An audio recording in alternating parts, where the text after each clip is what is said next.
got a transcript. I reviewed it. I actually went out and reviewed a clip of an answer that I gave. And I realized that there is a need for some clarification. It should have been obvious. I thought it would be obvious, but I would like to clarify just in case it wasn't. In a key sentence in my remarks, I said the word would instead of wouldn't. The sentence should have been, I don't see any reason why I wouldn't or why it wouldn't be Russia.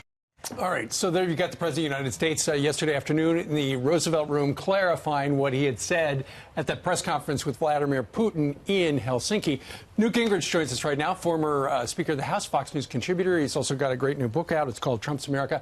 Mr. Speaker, before the president clarified, you said of the mistake, you said it was the most serious mistake of his presidency. Now you've heard him clarify, says that he misspoke, problem with the double negative. What do you think? Well, if you read the entire text of what he said in the Roosevelt Room, he goes on at length reinforcing his belief in the American intelligence agencies and, by the way, pointing out that his critics are the people who failed. When you see John Brennan or you see other people who are Jim Clapper talking on television, those were the guys who were in charge in 2016. So their hysteria and their strong language, they're the failures. Trump was a candidate. He wasn't in charge of national security. They were, and they failed. I thought that his correction was important. I frankly think he could give a major speech and put in context. I mean, a lot of the stuff we've heard, and I was as direct as I was the other day because I felt it was important to get his attention. He's not a guy, as you know, he's not a guy who likes to correct himself or likes to admit he made a mistake. And I thought this was a big enough one that he simply had to stop and set the record straight. But let's also look at the record.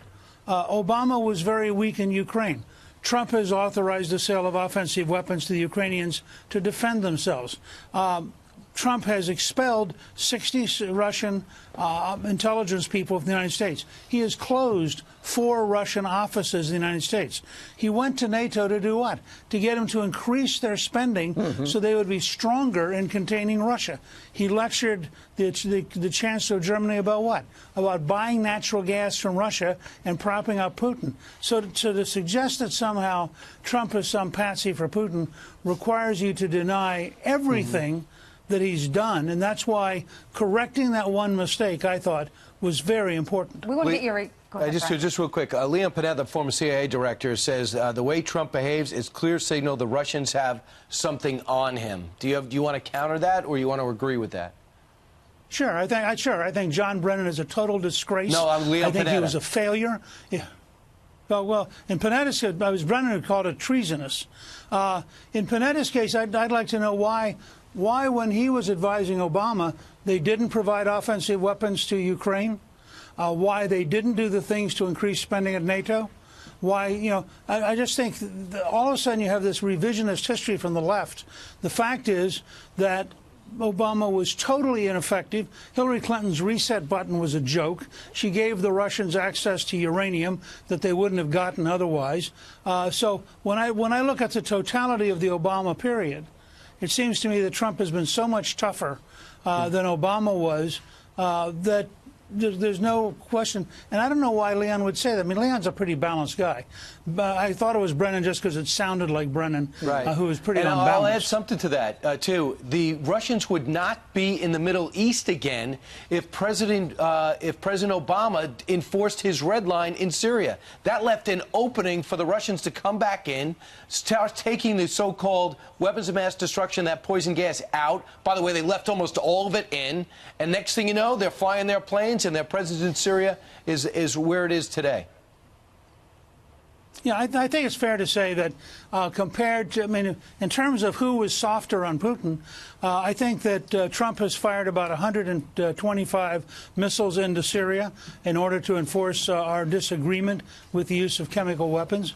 As I said a minute ago, he expelled, in supporting Great Britain, he expelled 60 Russian officers who were in the United States. He closed 4 offices. Right. I didn't see anything like that out of Obama. So, but I'm not going to say that Obama, therefore, was a puppet of Putin. And I'm frankly very surprised that somebody as rational as Leon Panetta would have said that. Yeah.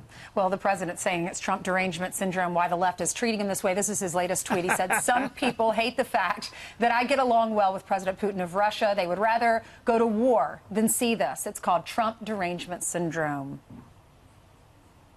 Well, you do remember that on the left, they had 4 different sets of signs to oppose any of the 4 people that Trump picked to be the U.S. Supreme Court justice. So it gives you some flavor. You know, they wake up in the morning, they know Trump has done something wrong. They just don't know what it is yet. But they know that they'll be outraged. You know, they know they're going to spend the day being outraged. They just don't know exactly what it is they're going to be outraged by. But I want to go back. This was a very important moment for this president. If he had not fixed this, if he had not had that talk in the Roosevelt room, if he had not gone on to reinforce the American intelligence system, I think that we'd be in a much bigger mess right now. And I'm really delighted that he took a serious look at it. He hates to correct himself. It's not who he is. But I think he did the right thing, and I think he did it well. All right. Newt Gingrich joining us today with his perspective. Mr. Speaker, thank you very much. Thanks.